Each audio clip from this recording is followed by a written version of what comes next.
저는 제1교포입니다. 38년 동안 제 진짜 이름을 한 번도 큰 소리로 불러본 적이 없었습니다. 일본 도쿄의 한 초등학교에서 교사로 일하고 있지만 아이들은 저를 하나코 선생님이라고 부르죠. 동료들도 학부모들도 모두 그렇게 부릅니다. 하지만 그건 제 진짜 이름이 아니에요. 집에 돌아가면 상황은 더 복잡해집니다. 70살이 넘은 아버지는 스마트폰 하나 제대로 못 다루시고 10살 아들 준이는 난독증 때문에 글자를 읽는 것조차 포기하려고 해요. 우리 가족은 모두 문자 때문에 고립되어 있었습니다. 각자 다른 이유로, 각자 다른 방식으로 말이죠. 그런데 어느 날 한국 드라마 댓글창에서 본 이상한 글자들이 모든 걸 바꿔놓았습니다. 네모와 동그라미가 조합된 신기한 문자, 바로 한글이었어요. 그 작은 발견이 우리 가족 3대에게 어떤 기적을 가져다 줬는지, 그리고 제가 어떻게 38년 만에 처음으로 제 진짜 이름을 당당하게 부르게 되었는지, 지금부터 그 이야기를 들려드릴게요. 저는 김하나입니다. 하지만 일본에서는 그냥 하나코로 불렸죠. 38살이 되도록 제 진짜 이름을 큰 소리로 말해본 적이 없었습니다. 도쿄 시내 한 초등학교에서 5년째 교사로 일하고 있어요.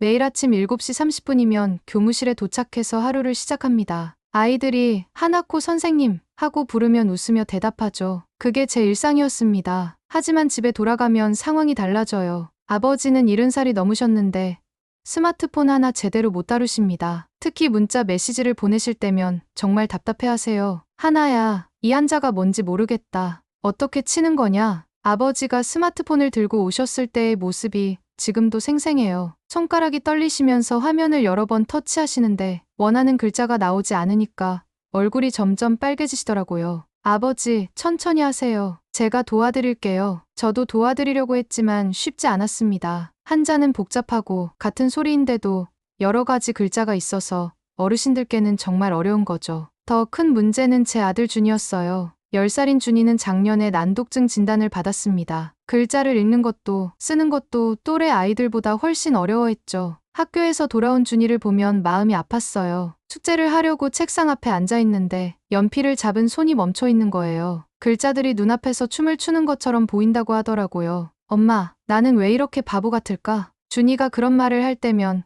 가슴이 찢어지는 것 같았습니다. 이 아이는 전혀 바보가 아닌데 다른 아이들처럼 글을 읽고 쓰지 못한다는 이유로 자신을 탓하고 있었어요. 학교에서도 준이는 점점 위축되고 있었습니다. 다른 아이들이 책을 술술 읽어나갈 때 준이만 더듬거리며 읽으니까 친구들이 웃기 시작했거든요. 선생님들도 이해하려고 노력하시지만 결국 준이는 뒤처지는 아이로 분류되었습니다. 저희 가족은 모두 문자 때문에 고립되어 있었어요. 아버지는 복잡한 한자 때문에, 준이는 난독증 때문에, 그리고 저는 제 정체성을 숨기고 살아가고 있었으니까요. 제1교포 3세로 태어났지만 한국어는 전혀 몰랐습니다. 할머니가 가끔 한국말로 중얼거리시는 걸 들었지만 그냥 옛날 사람들의 이상한 소리 정도로만 생각했죠. 아버지도 한국 이야기는 거의 안 하셨어요. 일본에서 태어나서 일본에서 사는 게 당연하다고 생각하며 살았습니다. 하지만 어딘가 모르게 허전했어요. 제가 누구인지, 어디서 온 사람인지에 대한 답을 찾을 수 없었거든요. 일본인도 아니고 그렇다고 한국인이라고 할 수도 없는 애매한 위치에 있는 것 같았습니다. 어느 날 저녁, 아버지와 준이가 각자 방에서 고민하고 있을 때 저는 거실에 혼자 앉아 있었어요. 텔레비전에서는 뉴스가 나오고 있었는데 전혀 집중할 수 없었습니다. 우리 가족 모두가 문자라는 벽에 막혀서 소통하지 못하고 있다는 생각이 들었거든요. 그때 문득 이런 생각이 들었습니다. 문자가 사람을 배제하는 도구가 될 수도 있구나. 일본에서 태어났지만 복잡한 한자는 아버지를 소외시키고 난독증이 있는 준이를 좌절시키고 저에게는 정체성의 혼란을 가져다주고 있으니까요. 그날 밤 잠자리에 들면서 저는 처음으로 제 한국 이름을 속으로 불러봤습니다. 김하나, 하나코가 아니라 김하나. 이상하게 낯설면서도 익숙한 느낌이었어요. 마치 오랫동안 잊고 지냈던 무언가를 다시 찾은 것 같은 기분이었습니다. 변화는 아주 작은 것에서 시작되었습니다. 어느 날 저녁, 한국 드라마를 보고 있었어요. 사실 드라마 내용보다는 그냥 시간을 때우려고 틀어놓은 거였는데 문득 화면 아래쪽 댓글들이 눈에 들어왔습니다. 한글로 된 댓글들이었어요. 처음에는 그냥 복잡한 글자들로만 보였는데 자세히 들여다보니 뭔가 규칙이 있는 것 같았습니다. 네모나 동그라미 같은 간단한 모양들이 조합되어서 만들어지는 거죠. 호기심이 생겨서 인터넷으로 한글에 대해 검색해봤습니다. 그때 처음으로 훈민정음이라는 단어를 알게 되었어요. 세종대왕이 만든 문자라는 것도 그때 알았죠. 세종대왕에 대한 글을 읽으면서 충격을 받았습니다. 나라 말이 중국과는 달라서 한자로는 서로 통하지 않으니 어리석은 백성들이 말하고자 하는 바가 있어도 끝내 제 뜻을 펴지 못하는 사람이 많다. 내가 이를 불쌍히 여겨 새로 28글자를 만드니 사람마다 쉽게 익혀서 날마다 쓰는데 편하게 하고자 할 따름이다. 이 문장을 읽는 순간 온몸에 전율이 흘렀습니다. 600년 전 왕이 백성들을 위해 만든 문자라니, 누구나 쉽게 배울 수 있도록 만든 문자라니, 이건 단순한 글자가 아니라 철학이었어요. 더 놀라운 건 한글의 구조였습니다. 자음과 모음이 따로 있고 이걸 조합해서 글자를 만드는 방식이었어요. 일본어처럼 복잡한 한자를 외울 필요도 없고 소리 나는 대로 쓸 수 있는 거죠. 저는 밤늦게까지 한글에 대한 자료를 찾아봤습니다. 한글의 창제 원리, 자음과 모음의 체계, 그리고 무엇보다 배우기 쉬운 문자라는 철학에 완전히 매료되었어요. 그때 문득 준이 생각이 났습니다. 난독증 때문에 고생하는 우리 아들. 복잡한 한자와 일본어 히라가나, 가타카나 때문에 좌절하고 있는 준이에게 한글은 어떨까요? 소리 나는 대로 쓸 수 있는 한글이라면 준이도 더 쉽게 읽고 쓸 수 있지 않을까요? 다음 날 아침, 준이가 학교 갈 준비를 하고 있을 때 조심스럽게 물어봤습니다. 준아, 엄마가 새로운 글자를 배우고 있는데 너도 함께 해볼래? 준이는 의아한 표情으로 저를 봤어요. 엄마, 글자는 어려워. 나는 못해. 이 글자는 달라. 소리 나는 대로 쓸 수 있는 글자거든. 준이의 눈빛이 조금 달라졌습니다. 반신반의하는 표정이었지만 그래도 관심은 있어 보였어요. 저는 한글 자료를 더 찾아보기 시작했습니다. 제1교포로서 한국어를 배우는 사람들의 이야기도 찾아봤어요. 놀랍게도 저와 비슷한 상황의 사람들이 많이 있었습니다. 3세, 4세가 되어서야 한글을 배우기 시작한 사람들 말이에요. 그들의 이야기를 읽으면서 저는 처음으로 제 정체성에 대해 긍정적으로 생각해봤습니다. 지금까지는 제1교포라는 것이 부담스럽고 애매한 위치라고만 생각했거든요. 하지만 한글을 통해서 제 뿌리를 찾아갈 수 있을 것 같았어요. 아버지에게도 조심스럽게 이야기해봤습니다. 아버지, 한글이라는 게 있어요. 한국 글자인데 스마트폰으로 치기가 훨씬 쉬워요. 아버지는 처음에 거부감을 보이셨습니다. 한국 글자를 왜 배워야 하냐? 우리는 일본에서 사는데. 하지만 스마트폰 때문에 고생하시는 모습을 보면서 조금씩 관심을 가지기 시작하셨어요. 특히 한글이 소리 나는 대로 쓸 수 있다는 말씀을 드렸을 때 눈빛이 달라지셨습니다. 그 순간 저는 깨달았습니다. 문자는 태생이 아니라 선택이구나. 저희가 일본에서 태어났다고 해서 반드시 일본어만 써야 하는 건 아니에요. 저희에게 더 편하고 더 자연스러운 문자를 선택할 수 있는 거죠. 3세대 제1교포인 제가 한글을 통해 처음으로 한국에 대해 긍정적인 감정을 느끼고 있었습니다. 그동안 숨기고 싶었던 정체성이 한글이라는 아름다운 문자를 통해 자랑스러운 것으로 변하고 있었어요. 한글을 배우기 시작한 지 일주일 정도 지났을 때 저는 용기를 내어 가족들과 함께 해보기로 했습니다. 먼저 아버지부터 시작했어요. 아버지, 이 글자 보세요. 저는 종이에 아버지라고 한글로 써서 보여드렸습니다. 아버지는 안경을 쓰시고 자세히 들여다보셨어요. 이게 뭐라고 하는 거냐? 아버지예요. 아버지라는 뜻이에요. 아버지의 표정이 놀라움으로 바뀌었습니다. 일본어로 오토상이라고 부르던 호칭이 한글로는 이렇게 쓰이는 거군요. 한번 따라 써보세요. 처음에는 어색해 하시더니 천천히 따라 쓰기 시작하셨어요. 이 하나하나 설명해드리면서 같이 연습했습니다. 놀라운 일이 일어났어요. 한자로는 몇십 분씩 씨름하시던 아버지가 한글로는 10분 만에 아버지를 쓸 수 있게 되신 거예요. 오, 이거 생각보다 쉽네. 아버지가 처음으로 화난 표정을 지으셨습니다. 70년 동안 복잡한 한자 때문에 문자에 대한 두려움이 있으셨는데 한글은 달랐던 거죠. 다음은 준이 차례였습니다. 준이는 처음에 또 어려울 거라고 생각하며 움츠러들었어요. 준아, 걱정하지 마. 이 글자는 정말 쉬워. 저는 먼저 준이 이름을 한글로 써봤습니다. 지, 우, 니은, 세 개의 기본 요소로 이루어진 글자였어요. 이게 준이 이름이야.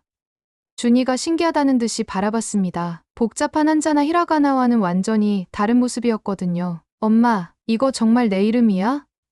그럼, 한국어로 쓴 준이 이름이야. 준이는 조심스럽게 연필을 들고 따라 그리기 시작했어요. 난독증 때문에 평소에는 글자 쓰기를 싫어했는데 이번에는 달랐습니다. 집중해서 한 글자 한 글자 따라 썼어요. 15분 후, 준이가 나는 준입니다 라고 한글로 쓴 문장을 완성했습니다. 그리고 그걸 소리 내어 읽어봤어요. 나는 준입니다. 준이 목소리에 자신감이 담겨 있었어요. 처음으로 자신이 쓴 문장을 또박또박 읽어낸 거예요. 그동안 글자 때문에 위축되어 있던 아이가 한글을 통해서 자신을 표현할 수 있게 된 거죠. 그날 저녁 식사 시간은 특별했습니다. 저희는 처음으로 한글로 간단한 대화를 나눠봤어요. 안녕하세요라고 아버지가 말씀하셨고 준이가 안녕하세요라고 대답했습니다. 저도 반갑습니다라고 했죠. 비록 간단한 인사말이었지만 우리 가족에게는 큰 의미였어요. 그동안 문자 때문에 단절되어 있던 우리가 한글이라는 새로운 도구를 통해서 다시 연결되고 있었거든요. 아버지는 특히 감격스러워 하셨습니다. 70년을 살면서 이렇게 쉽게 글자를 배운 건 처음이야. 한자의 복잡함 때문에 평생 문자에 대한 부담을 가지고 계셨는데 한글을 통해서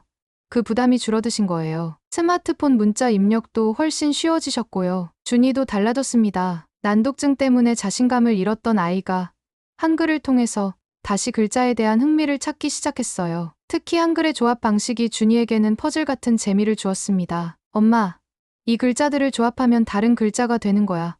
신기해. 준이가 자음과 모음을 이리저리 조합해보면서 새로운 글자를 만들어내는 모습을 보니 정말 뿌듯했어요. 그동안 글자 때문에 좌절했던 아이가 이제는 글자를 가지고 놀고 있었거든요. 저에게도 변화가 생겼습니다. 한글을 통해서 제 정체성을 받아들이기 시작했어요. 더 이상 제일교포라는 것이 부끄럽지 않았습니다. 오히려 두 문화를 모두 이해할 수 있는 특별한 위치에 있다고 생각하게 되었어요. 그날 밤, 저는 오랜만에 마음이 편안했습니다. 우리 가족이 한글이라는 다리를 통해서 서로에게 더 가까워지고 있었고 각자의 어려움을 극복해 나가고 있었거든요. 문자로 단절되었던 부녀가 한글로 다시 연결되고 난독증 때문에 힘들어했던 아이가 문자를 통해 자아를 회복하고 있었어요. 한 달 정도 지나자 준이의 변화가 눈에 띄게 나타났습니다. 집에서 한글 공부를 하면서 자신감을 되찾은 준이는 학교에서도 달라졌어요. 야마시타 아키 선생님이 제게 전화를 주셨습니다. 하나코 선생님, 준이가 요즘 많이 밝아졌어요. 혹시 특별한 변화가 있었나요? 저는 조심스럽게 한글 이야기를 꺼냈습니다. 야마시타 선생님은 처음에는 의아해하시더니 점점 관심을 보이기 시작하셨어요. 한글이요. 그게 준이에게 도움이 되고 있다는 말씀인가요? 네, 소리 나는 대로 쓸 수 있어서 준이가 훨씬 편해해요. 야마시타 선생님은 교육에 대한 열정이 많은 분이셨어요. 학생 개개인의 특성을 이해하고 도와주려고 늘 노력하시는 분이었죠. 준이의 변화를 보시고는 직접 한글에 대해 알아보고 싶다고 하셨습니다. 며칠 후 야마시타 선생님이 준이 반의 특수교육 담당 선생님과 함께 저희 집에 오셨어요. 한글 학습이 어떻게 이루어지고 있는지 직접 보고 싶다고 하셨거든요. 저는 준이와 함께 간단한 한글 수업을 보여드렸습니다. 준이가 자신 있게 한글로 자기소개를 하고 간단한 문장을 읽고 쓰는 모습을 보여줬어요. 두 선생님 모두 놀라워하셨습니다. 정말 신기해요. 준이가 이렇게 또박또박 읽을 수 있다니. 한글의 구조가 정말 체계적이네요. 난독증이 있는 아이들에게 도움이 될 것 같아요. 야마시타 선생님은 바로 제안을 하셨어요. 하나코 선생님, 학교에서 작은 실험을 해볼 수는 없을까요? 준이처럼 읽기 쓰기에 어려움이 있는 아이들을 위한 보조학습으로 말이에요. 처음에는 걱정이 되었습니다. 학교에서 한글을 가르친다는 것이 문제가 될 수도 있잖아요. 하지만 야마시타 선생님은 확신에 차 있으셨어요. 교육의 목적은 아이들이 더 잘 배우고 성장하는 것이에요. 한글이 그 도구가 될 수 있다면 시도해볼 가치가 있어요. 그렇게 시작된 것이 준이 반 특수교육 시간의 한글 스터디였습니다. 처음에는 준이를 포함해서 읽기에 어려움이 있는 아이 3명만 참여했어요. 첫 수업 날, 저는 긴장했습니다. 과연 다른 아이들도 준이처럼 한글에 흥미를 가질까요? 안녕하세요, 여러분. 오늘은 특별한 글자를 배워볼 거예요. 아이들이 호기심 어린 눈으로 저를 바라봤습니다. 저는 준이처럼 각자의 이름을 한글로 써주었어요.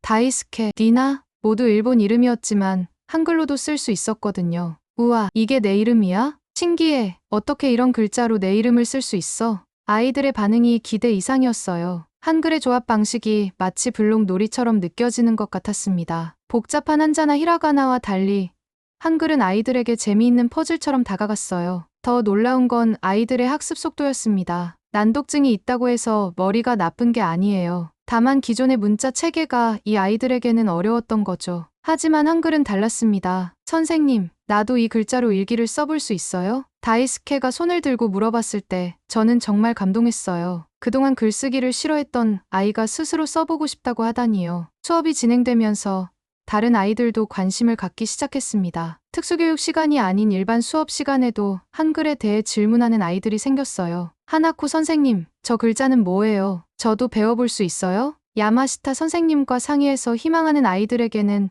방과 후에 간단한 한글 체험 시간을 만들어줬습니다. 처음에는 5명 정도였는데 입소문이 나면서 점점 늘어났어요. 가장 기억에 남는 것은 한 아이가 한 말이었어요. 선생님, 글자는 나라가 다르다고 해서 못 배우는 게 아니네요. 글자는 국적이 없는 것 같아요. 그 말을 들었을 때 저는 울컥했습니다. 아이들이 한글을 통해서 문자에 대한 새로운 관점을 갖게 된 거예요. 효율성과 자존감 회복을 동시에 이끌어낸 한글의 힘을 아이들 스스로 느끼고 있었던 거죠. 준이는 이제 완전히 달라졌습니다. 한글로 간단한 일기를 쓰고 친구들에게 한글을 가르쳐주는 작은 선생님이 되어 있었어요. 난독증이 있다고 해서 뒤처지는 아이가 아니라 특별한 글자를 아는 신기한 아이가 된 거죠. 하지만 모든 일이 순조롭게 진행되지는 않았습니다. 한 달 정도 지나자 학부모들 사이에서 이야기가 나오기 시작했어요. 처음에는 작은 소문이었습니다. 준이 반에서 한국어를 가르친다더라. 왜 일본 학교에서 외국어를 가르치는 거야? 그러다가 정식으로 학부모회에서 문제가 제기되었습니다. 몇몇 학부모들이 낙하지마 교장 선생님께 항의를 한 거예요. 교장 선생님, 이게 무슨 일입니까? 우리 아이들이 일본 학교에 다니는 건데 왜 한국 글자를 배워야 하는 겁니까? 나카지마 교장 선생님은 전통적인 교육관을 가지신 분이었어요. 안정성과 질서를 중시하시는 분이라 이런 변화에 대해서는 부정적인 입장이셨습니다. 저는 교장실로 불려갔어요. 야마시타 선생님과 함께 들어가는데 분위기가 무겁더라고요. 하나코 선생님, 학부모들이 항의를 많이 하고 있습니다. 한글 수업은 중단해야겠어요. 예상했던 일이었지만 막상 듣고 보니 마음이 아팠습니다. 아이들이 그렇게 좋아하고 실제로 도움이 되고 있는데 중단해야 한다니요. 교장 선생님, 아이들이 정말 좋아해요. 특히 읽기에 어려움이 있던 아이들이 많이 나아졌어요. 그건 알겠지만 학교는 사회적 합의가 중요합니다. 학부모들이 반대하는 상황에서는 계속할 수 없어요. 야마시타 선생님도 적극적으로 변호해 주셨지만 교장 선생님의 마음은 이미 정해져 있는 것 같았어요. 그날 밤 집에 돌아와서 저는 깊은 생각에 빠졌습니다. 왜 이렇게 반대하는 걸까요? 한글이 아이들에게 도움이 되고 있는데 왜 문제라고 하는 걸까요? 그때 어릴 때 기억이 떠올랐습니다. 저도 어렸을 때 할머니가 한국말로 이야기하시면 부끄러웠거든요. 친구들이 이상한 말 한다고 놀렸던 기억이 있어요. 그래서 할머니께 일본말로만 해주세요라고 말씀드린 적도 있었습니다. 지금 생각해보니 정말 후회되는 일이에요. 할머니는 한국에서 태어나서 일본으로 오신 분이셨는데 평생 고향 말을 하지 못하게 한 거나 마찬가지였으니까요. 저는 그동안 제 정체성을 숨기며 살아왔습니다. 김하나가 아니라 하나코로, 제1교포가 아니라 그냥 일본인인 것처럼 살아왔어요. 하지만 한글을 배우면서 깨달았습니다. 이건 단순한 언어가 아니라 저의 역사였어요. 제 안에 흐르는 한국의 피, 할머니와 할아버지가 물려주신 정체성, 그리고 세종대왕이 만든 아름다운 문자, 이 모든 것이 저의 일부였는데 왜 숨겨야 하는 걸까요? 다음 날 아침, 저는 결심했습니다. 학교에서는 중단하더라도 제가 할 수 있는 방법을 찾아보자고요. 준이에게 이야기했습니다. 준아, 학교에서는 한글 수업을 못하게 됐어. 준이가 실망한 표정을 지었어요. 왜요? 우리가 뭘 잘못했어요? 잘못한 게 아니야. 다만 어른들이 이해하지 못하는 거지. 그럼 우리는 더 이상 한글을 못 배우는 거예요? 아니야. 집에서, 그리고 다른 방법으로 계속 배울 수 있어. 그날 저녁, 아버지와도 이야기했습니다. 아버지는 의외로 단호하셨어요. 하나야, 우리가 틀린 게 아니다. 한글을 배우는 것이 뭐가 잘못된 일이냐? 하지만 아버지, 사람들이 좋아하지 않아요. 그럼 어쩌라고? 평생 숨어서 살라고? 내가 누구인지 부정하고 살라고? 아버지의 말씀이 저에게 큰 힘이 되었어요. 70년을 일본에서 살아오시면서도 자신의 정체성을 잃지 않으려고 노력하신 분이었구나 하는 생각이 들었습니다. 그날 밤 저는 처음으로 확신했습니다. 선택한 언어가 내 정체성이라고요. 일본에서 태어났다고 해서 반드시 일본어만 써야 하는 건 아니에요. 저에게 더 의미 있고 제 가족에게 더 도움이 되는 언어를 선택할 수 있는 거죠. 제1교포로서 겪었던 언어 트라우마가 한글을 통해서 치유되고 있었습니다. 더 이상 제 정체성을 숨기고 싶지 않았어요. 당당하게 김하나로 살고 싶었습니다. 그리고 준이와 같은 아이들에게 한글이 얼마나 큰 도움이 되는지 많은 사람들이 알았으면 좋겠다는 생각이 들었어요. 학교에서는 막혔지만 다른 방법을 찾아서라도 계속해야겠다고 결심했습니다. 학교에서의 한글 수업이 중단된 후 저는 새로운 방법을 모색했습니다. 그러던 중 아버지가 의외의 제안을 하셨어요. 하나야, 우리 동네 경로당에서 한글을 가르쳐보면 어떨까? 경로당에서요? 응, 나처럼 스마트폰 때문에 고생하는 어르신들이 많거든. 한글이 쉽다고 하니까 관심 있어 하실 것 같아. 아버지의 제안은 정말 좋은 아이디어였어요. 어르신들도 복잡한 한자 때문에 디지털 기기 사용에 어려움을 겪고 계시거든요. 며칠 후 아버지와 함께 경로당에 가봤습니다. 어르신들께 한글에 대해 간단히 설명드렸어요. 한글이라는 게 있어요. 소리 나는 대로 쓸 수 있어서 스마트폰 입력이 훨씬 쉬워져요. 처음에는 의아해하시는 분들이 많았습니다. 한국 글자를 우리가 왜 배워야 하나? 하지만 아버지가 직접 시연을 해보이셨어요. 한자로는 몇 분씩 걸리던 문자 입력을 한글로는 몇 초 만에 해내시는 모습을 보여주셨거든요. 이거 정말 쉽네. 나도 해볼 수 있을까? 한 분, 두 분 관심을 갖기 시작하셨어요. 특히 스마트폰 사용에 어려움을 겪고 계신 분들의 반응이 좋았습니다. 그렇게 시작된 것이 주 2회 경로당 한글 교실이었어요. 처음에는 5명 정도였는데 입소문이 나면서 점점 늘어났습니다. 어르신들의 학습 열정은 정말 대단했어요. 70대 때인데도 한글을 배우려는 의지가 강하셨거든요. 선생님, 이 글자로 손자에게 문자를 보낼 수 있을까요? 80세가 넘으신 할머니가 물어보셨을 때 정말 감동적이었어요. 한글을 통해서 손자와 소통하고 싶어 하시는 마음이 느껴졌거든요. 한편 집에서는 준이가 놀라운 발전을 보이고 있었습니다. 학교에서 한글 수업이 중단되었지만 집에서 계속 공부하면서 실력이 늘었어요. 어느 날 준이가 저에게 공책을 하나 가져왔습니다. 엄마, 이거 봐요. 한글로 쓴 일기장이었어요. 매일매일 자신의 하루를 한글로 기록한 거예요. 일본어로는 힘들어했던 일기 쓰기를 한글로는 자연스럽게 하고 있었던 거죠. 오늘은 친구들과 축구를 했습니다. 정말 재미있었어요. 내일은 한글로 편지를 써볼 거예요. 준이의 일기를 읽으면서 눈물이 났어요. 난독증 때문에 글쓰기를 포기했던 아이가 이제는 자발적으로 일기를 쓰고 있었거든요. 더 놀라운 일은 며칠 후에 일어났습니다. 준이의 담임인 야마시타 선생님이 전화를 주셨어요. 하나코 선생님,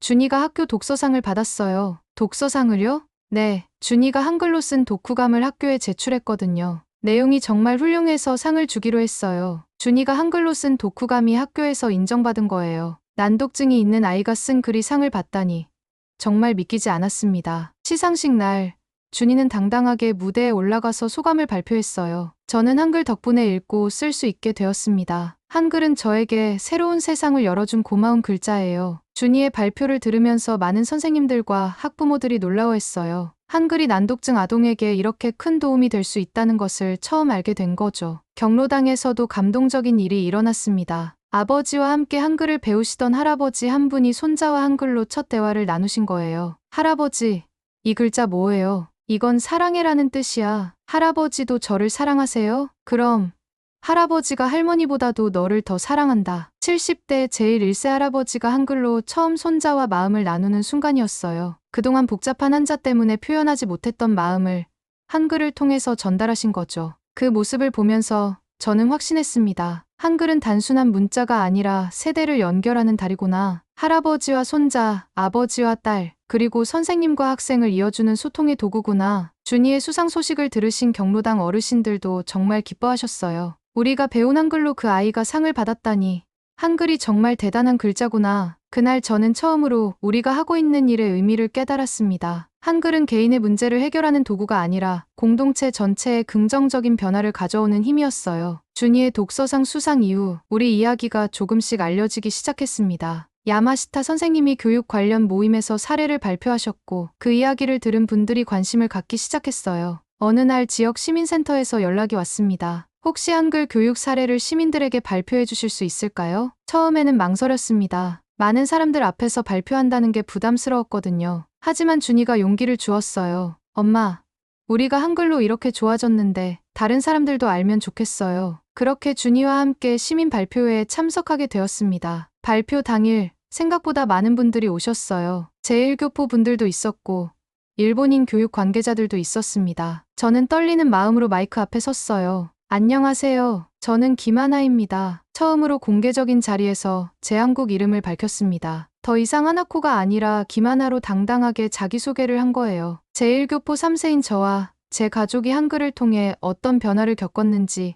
이야기해드리려고 합니다. 저는 우리 가족의 이야기를 차근차근 들려드렸어요. 아버지가 스마트폰 때문에 겪으셨던 어려움, 준이의 난독증, 그리고 제 정체성에 대한 고민까지 모든 것을 솔직하게 말씀드렸습니다. 특히 한글이 소수자들에게 어떤 의미가 될 수 있는지 강조했어요. 복잡한 문자 체계 때문에 소외되었던 사람들이 한글을 통해서 자신의 목소리를 낼 수 있게 되었다고요. 준이도 무대에 올라와서 이야기했습니다. 저는 난독증 때문에 글을 읽는 게 어려웠어요. 하지만 한글을 배우고 나서 책을 읽는 게 재미있어졌어요. 한글은 저에게 새로운 세상을 보여준 마법 같은 글자예요. 준이의 순수한 발표에 많은 분들이 감동하셨어요. 특히 교육 관계자들이 큰 관심을 보이셨습니다. 발표가 끝난 후 질문 시간이 있었어요. 한 분이 손을 들고 물어보셨습니다. 한글 교육이 일본 사회에 어떤 의미가 있다고 생각하시나요? 저는 잠시 생각해보고 대답했습니다. 한글은 단순히 한국의 문자가 아니라 모든 사람이 쉽게 배울 수 있는 문자예요. 국적이나 나이,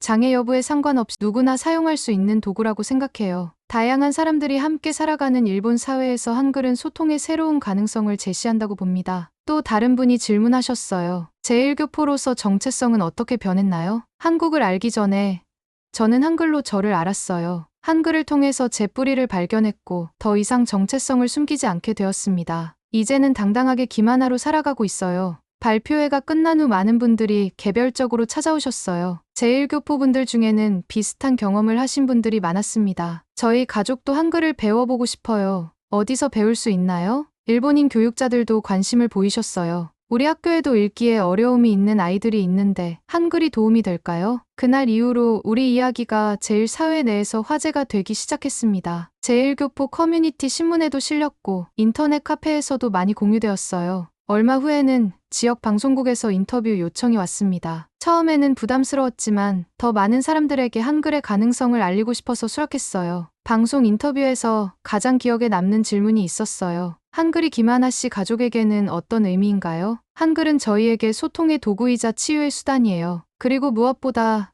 저희가 누구인지 알게 해준 거울 같은 존재입니다. 방송이 나간 후 SNS에 많은 반응이 있었어요. 긍정적인 댓글이 대부분이었지만 일부 부정적인 의견도 있었습니다. 하지만 저는 더 이상 그런 것들에 흔들리지 않았어요. 한글을 통해 찾은 저의 정체성과 자신감이 있었거든요. 무엇보다 준이와 아버지가 당당해지신 모습이 가장 뿌듯했습니다. 한글이 소수자의 목소리를 가능하게 한 도구가 되었다는 것을 많은 사람들이 알게 되었어요. 우리 이야기가 알려진 후 뜻밖의 연락이 왔습니다. 나카지마 교장 선생님이 직접 전화를 주신 거예요. 하나코 선생님, 아니 김하나 선생님, 학교에서 한글 보조학습을 시범적으로 도입해보려고 합니다. 정말 놀라운 변화였어요. 그렇게 반대하시던 교장 선생님이 마음을 바꾸신 거예요. 시민 발표회 영상을 봤습니다. 그리고 준이의 변화도 직접 확인했고요. 교육자로서 아이들에게 도움이 되는 것을 거부할 수는 없겠더라고요. 교장 선생님의 변화에는 학부모들의 인식 변화도 영향을 미쳤어요. 준이의 독서상 수상과 방송 출연을 보고 한글 교육에 대해 다시 생각해보게 된 거죠. 처음에는 왜 한국 글자를 배워야 하나 생각했는데 아이들에게 실제로 도움이 되는 걸 보니 달라지네요.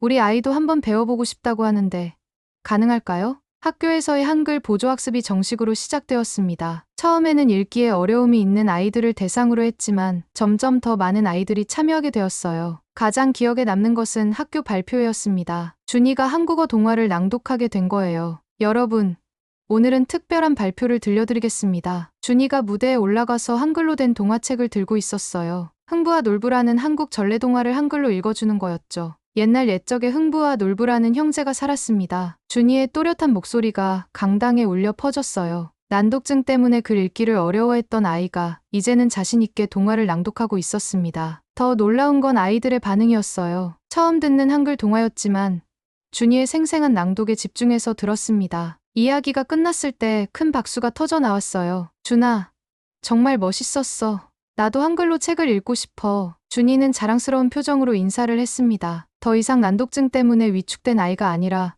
특별한 능력을 가진 당당한 아이가 되어 있었어요. 그리고 저에게도 큰 변화가 있었습니다. 지역 신문에 기고를 하게 된 거예요. 제목은 김하나의 기록 한글로 찾은 우리 가족의 이야기였습니다. 처음으로 공개적인 글에서 김하나라는 이름을 사용했어요. 더 이상 하나코로 숨어 지내지 않겠다는 결심이었습니다. 기고문에서 저는 이렇게 썼습니다. 제1교포 3세로 태어나 38년을 살면서 저는 늘 제가 누구인지 확신하지 못했습니다. 일본인도 아니고 한국인도 아닌 애매한 존재라고 생각했죠. 하지만 한글을 만나면서 깨달았습니다. 정체성은 태어날 때 정해지는 것이 아니라 스스로 선택하고 만들어가는 것이라는 거요. 한글은 저희 가족에게 단순한 문자가 아니었습니다. 소통의 도구이자 치유의 수단이었고 정체성을 찾게 해준 나침반이었어요. 앞으로도 저는 김하나로서 당당하게 제 뿌리를 자랑스럽게 여기며 살아갈 것입니다. 기고문이 나간 후 많은 분들이 격려해 주셨어요. 특히 같은 제1교포 분들의 반응이 뜨거웠습니다. 저도 용기를 내서 제 한국 이름을 사용해 보려고 해요.